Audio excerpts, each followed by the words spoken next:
28th of September.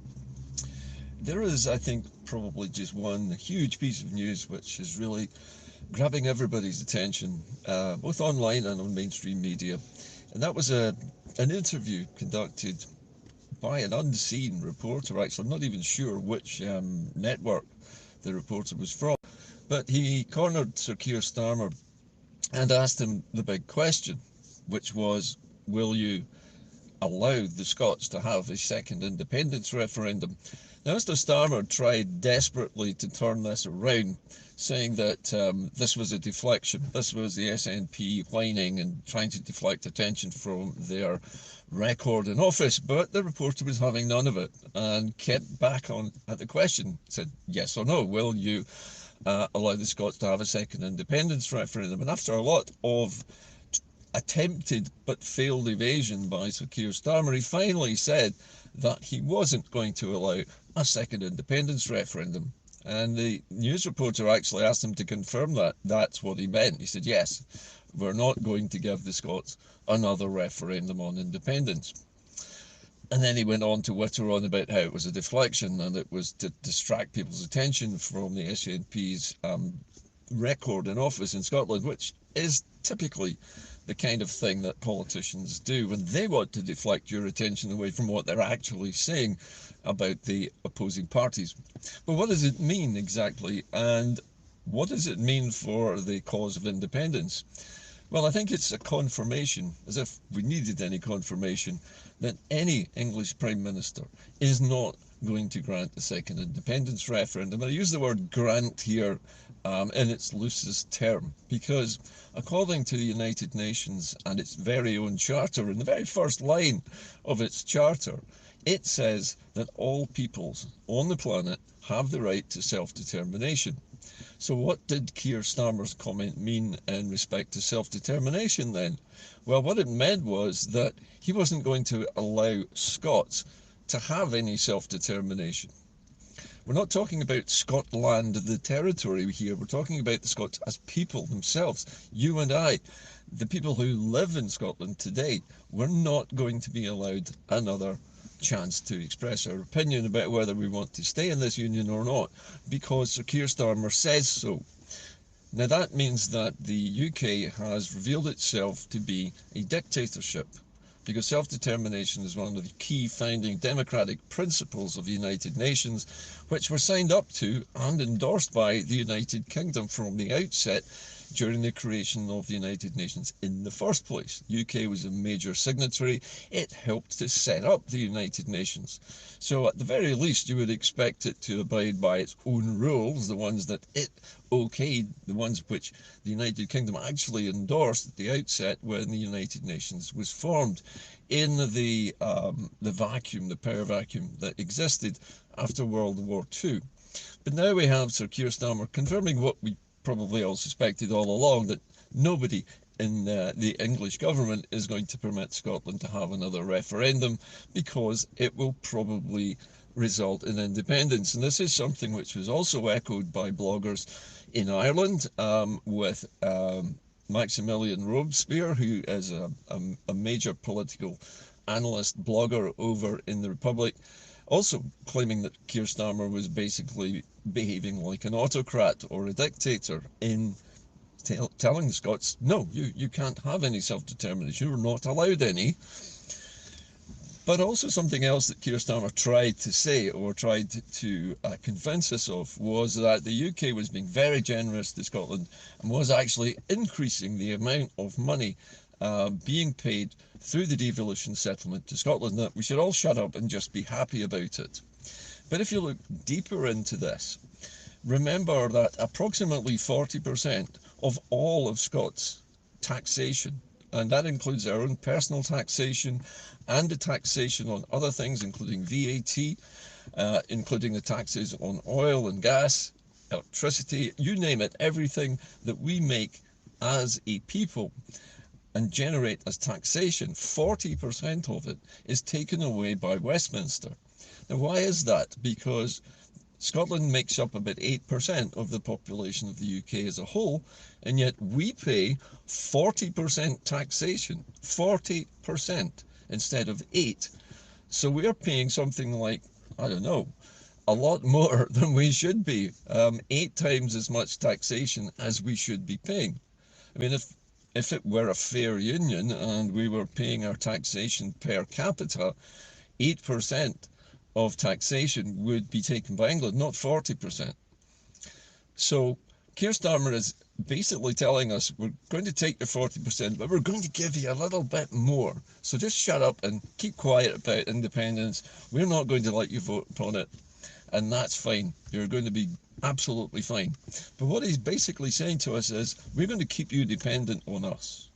You're going to remain a crown dependency, a colony of England. You can't complain about it. You can't vote about it. There's no exit route for you. There's no democracy for you because you're Scots and you don't deserve it because you're just Scots. You're supposed to be British. Why are you complaining about this so much? Well, we are the only group, either ethnic or local group of individuals in the UK who pay 40% taxation to Westminster. No other group anywhere in the UK except perhaps Wales pays anything like as much into the Exchequer in London as we do. And yet we have the lowest amount of representation in Westminster. Tiny amounts. Plaid Cymru is probably even worse off than we are. And goodness knows what the situation is in Northern Ireland, but it's probably a tiny fraction of a percentage. So the smaller Celtic nations are not equal in the Union. It wasn't voluntary. We were annexed and we're having our resources removed against our will, without our permission. But not only that, we're being forced to pay higher taxation than anyone else in the UK. And yet Sir Keir Starmer says we're just to lump it and put up with it because it's all great. Being part of this great union, the broad shoulders of the UK are supporting Scotland, when in actual fact it is the stoop shoulders and the pigeon-chested English economy which was reliant on our broad shoulders, not the other way round. Does it mean anything for the cause of independence? Well, not really. Politicians from the SNP, perhaps from Alba, and maybe one or two other parties may not do anything about this, largely because they're constrained by the devolution settlement itself. And even the devolution settlement is undermined and sabotaged from within by the so-called Internal Markets Act, which means that it doesn't matter what the Scottish Parliament does or what legislation it creates. If it creates any advantage whatsoever for Scottish businesses or human beings living here, it will be instantly struck down by the Internal Markets Act, trying to make Scotland as poor or poorer than the rest of the United Kingdom, because that's how they keep in power. Why do I mention this now? Because I don't think many people have realised that Keir Starmer has officially confirmed now that England, as Great Britain, is now not just a colonial power, but it's also a dictatorship, where our rights to self-determination have been removed by the occupation forces of the UK. And this is something which is frowned upon in the UN. It places us fair and square into the bracket of a non-self-governing territory as defined by the United Nations. In terms of the UK, we would be a crown dependency. We have been forced into dependency by the occupying country, which is England.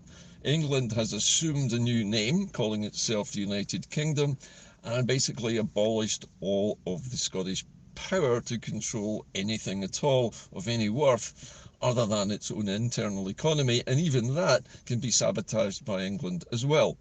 Not only that, but Scots law is overseen by the English Supreme Court, as evidenced by Nicola Sturgeon's very bizarre decision to kick upstairs the decision about whether we can have an independence referendum, using Holyrood as the place to legislate for it, and getting the not very surprising answer back that no, you couldn't. So not only does our Parliament not have the right to stage a referendum by itself, but Keir Starmer is not going to allow the rest of us to stage a referendum either. And the rest of us are the majority in Scotland. Remember that the SNP has a membership, and this is a rough guess, incidentally, somebody will definitely correct me here, of somewhere around 60,000, maybe slightly more than that. It has reduced, I think, by a factor of about 100% from what it once was. So, that's only about 6% of a million people. About 12% of the population is actually really involved in the SNP. The rest of us, the majority if you like, because we now know, because of repeated opinion polls, that over 53% of us are wanting independence. And if that's 53% of approximately, say, 3 million people who are voting age, and that's another estimate, you're talking about a massive number of people who are not in the SNP who are being denied their right to self-determination. Something else which I think should be brought up to the UN. So all in all, when you start splitting it down into all these percentages, you begin to realise that Scotland's the highest taxed nation, not only in the UK, but probably in the Western world. We are taxed more than any other people on earth by Westminster. Why? Because Westminster cannot afford to keep its own self afloat. In other words, it can't keep England afloat without Scottish help. And that Scottish help has mushroomed over the years from something like 20% back in the 19th century, now up to 40% of our taxation flowing to Westminster and not returning. Or if it does return, not enough of it returns. We are generating something like £100 billion in taxation, but yet we're only seeing 60 billion back in the so-called Barnett consequentials. The other 40% is retained by Westminster for United Kingdom services, whatever they might be.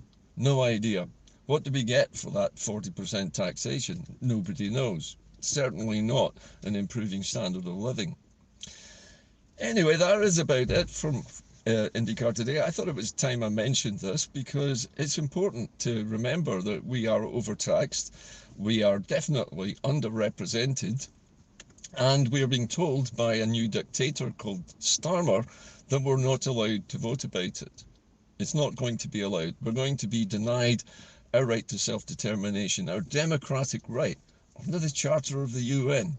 And I think that is something that we need to make more of when we are talking about independence, not as something unusual, but as something which is normal for every country, except Scotland, the highest taxed small nation on the planet. I'll see you soon. Keep the faith. Bye for now.